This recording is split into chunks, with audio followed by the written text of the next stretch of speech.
I'm Claude Schuldt, and I'm keeping the medical records for my son Scott. I was keeping them for tax purposes to start with, just a small ledger. Then I started realizing that things just weren't quite right. We get quite a number of bills that are either duplicates or don't match up with the explanation of benefits. So when I went through, I just started writing everything down. At the end of last year, I thought, just for the heck of it, I'm kind of curious to see if we saved any money. I was figuring maybe $6,000 to $8,000. But much to my surprise, we saved over $25,000 by catching all these errors. The majority of these errors are by the billing companies on the codes, and also probably lack of training for the people in the billing companies.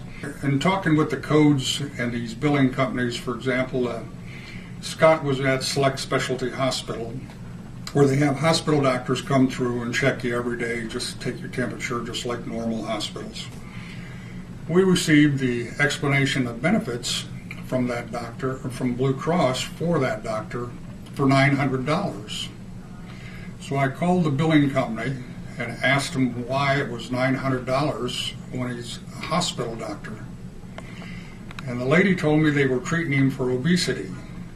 And I said, no, he wasn't being treated for obesity. She said, well, I didn't know what else to file it under. Well, Blue Cross won't pay for that code, obesity. So she had to refile it. At any rate, to make a long story short, it came out to $27.44 that we owed him. It's been a learning process for me. What I would recommend is that whatever insurance company you have, you get some kind of an explanation of a benefit.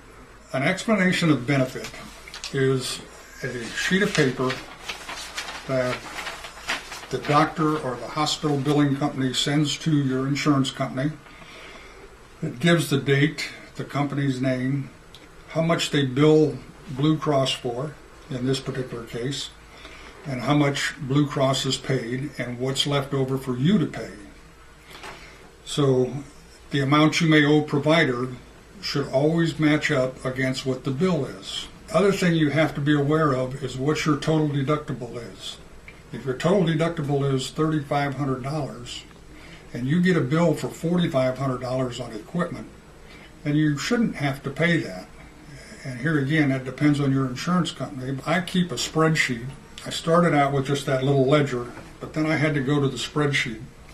On the spreadsheet, I put the date, the doctor or the hospital or whatever it is that we've gone to, how much we paid them up front. Then I wait for the explanation of benefits. I put the explanation of benefits down, and then we pay, if there's any remaining.